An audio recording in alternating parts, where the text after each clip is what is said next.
Welcome to Mana's Seal YouTube channel. The previous video link is on the description box or on the top right card. Volume 16, The Half-Elf Godkin.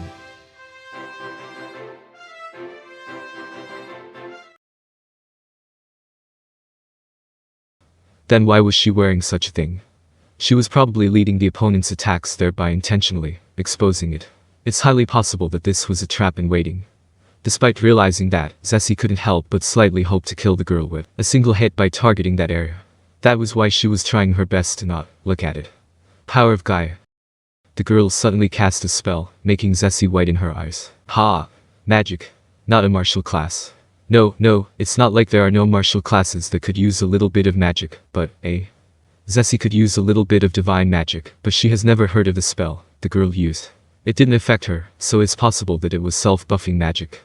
If the girl's main class was martial and she only slightly dipped her toes into the caster classes, then she needn't worry much. Still, it would be a serious issue if her main class was actually a caster instead. Being able to choose any approach through the use of myriad spells would make the girl far more flexible than a dedicated warrior at dealing with a wide range of situations. If luck was not on Zessi's side, it was entirely possible for the girl to overturn the situation with some awesome magic. Zessi's thoughts about these spells were lacking in detail, only calling them awesome magics because she was not too knowledgeable about magic casters. That was why she had to be even more on guard now. In her experience, even being able to heal just a bit like herself was enough to affect the course of battle. Assuming the worst possible case, that she wasn't a warrior, what type of magic caster could the girl be? She didn't have absolute proof, but by considering their short exchange of attacks, she probably wasn't an arcane caster. She would have been weaker in their melee exchange if she was anything like an ordinary arcane caster. It was more likely that she was a druid or a priest, the kind of caster that was comparatively better at close quarters combat. She could also just be an atypical magic caster, or from other types. Psychic magic was one of them, but unfortunately, Zesshi was even less knowledgeable about those casters. There would be no end to it if she continued her conjectures down this path. It was fine to keep them in a corner of her mind and be on guard against the possibilities. And taking into account that she was a dark elf, she was most likely a druid, even more so given that she was related to that elf king. Unfortunately, Zesshi couldn't do much if she really was a druid. So instead, she activated one of the two special skills she learned upon mastering the Inquisitor class. She activated it in case the girl was some kind of priest that could use high-tier magic that Zesshi didn't know about. Denounce Heretic. This skill made priests who worshipped a different god expend a little more mana than usual when they used magic around her. It wouldn't show clear effects immediately, but it would slowly start hindering the opponent in a drawn-out battle or if they used stronger spells. She didn't plan to extend this battle, but decided to use it anyway, in case the opponent came out casting one high-tiered spell after another.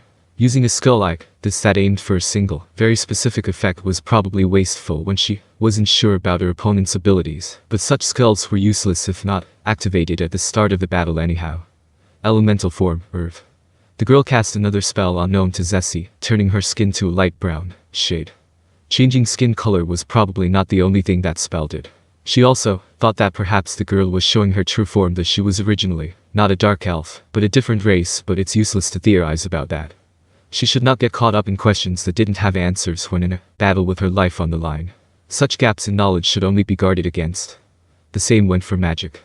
When she didn't know what some spell did, it was best to keep her conjectures about them to a minimum. Zesshi activated another skill like the one before. Sentence Heretic. It was the other special skill she gained upon mastering Inquisitor. This one also had a similar effect in that it increased the rate of failure of activating a spell. Naturally, mana would be spent even if the spell failed to activate. As she ended up using both of them, she wouldn't be able to use any other Inquisitor skills until their active time ran out, but it couldn't be helped. She would still have the physical durability and resistance against magic that was granted by the Inquisitor class, so it would be tolerable. Zesshi planned for a quick fight, but the battle went in a different direction than what she had hoped for. The present situation was not what she had in mind. For Zesshi, all paths to victory roughly fell into two categories. Restrict the opponent by continuously pushing her advantage until they were crushed, or guard against the opponent's attacks, while gradually closing their avenues of offense to grind them down. However, the girl came out unharmed through Zessi's attacks, turning her plan to decide the victory in a single strike into a battle of attrition, where each side took turns slowly bringing out their cards into play. Although it was irritating, Zesshi had to acknowledge that the girl was the one who had control over the field. If this was how it was going to be, then she would follow the opponent's script and wait for an opportunity to derail her plans. Well then, please excuse me. Perhaps 2 spells alone were enough for her, or because she couldn't use more than 2, the girl swung her staff with an apology. It came down with such velocity that Zesshi's hair stood on its ends instantly. She shuddered. Not because the speed of her attack was unbelievably fast, but because she felt the girl's heart was not in the apology. There was no hint of it either in her tone or in her expression. It's like she was apologizing by command, like some kind of puppet. Don't think. That's not the important thing. The attack coming down on her was more pressing right now. This attack was not up to her standards if, as she had assumed, the girl was a warrior. It was just too simple, without even an attempt at a feint. It was impossibly fast, but it was easy enough to receive it or avoid it. Zesshi chose to receive it. She had gotten a general idea of her opponent's evasion and parrying skills, so this time she would measure her strength. Zesshi's great side easily held the attack, or that's what she expected. Too heavy.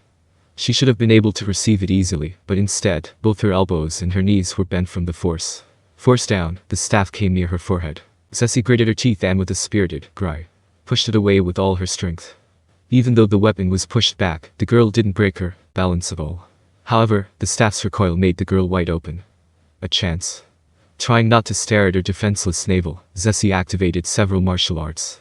Greater wind stride, steeled arm strike, greater piercing, greater ability boost, greater possibility sense.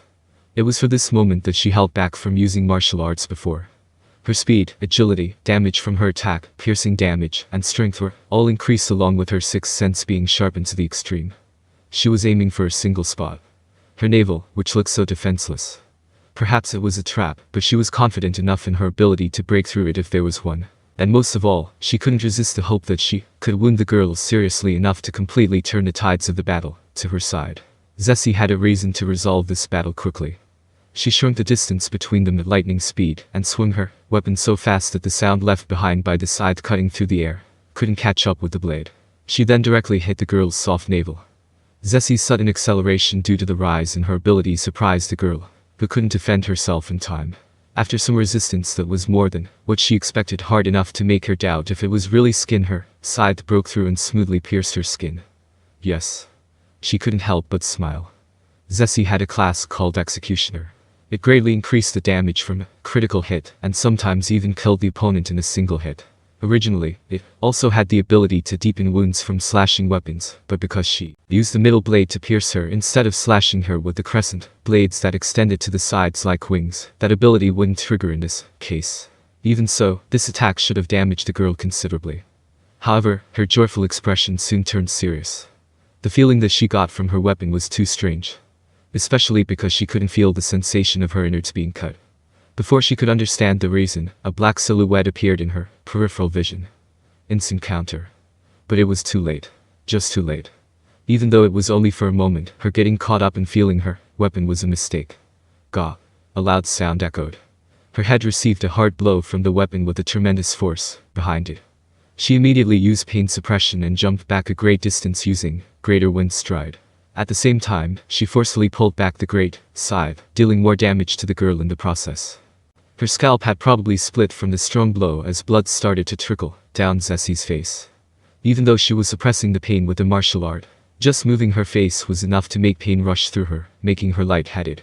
Zesshi was wearing the armor of the one known as the God of the Wind. Despite that, she took enough damage to make her legs unstable.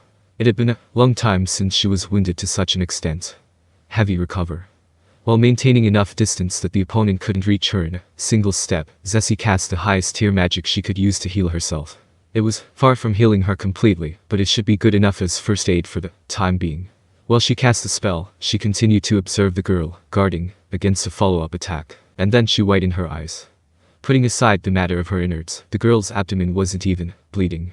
Still, it's not like she was completely unhurt, evident by her face twisting in pain and the large gash in her earthen-colored skin. Painful. The girl took a scroll out of nowhere and activated it. Heal. It's a spell from a higher tier than the one she used. 6th tier.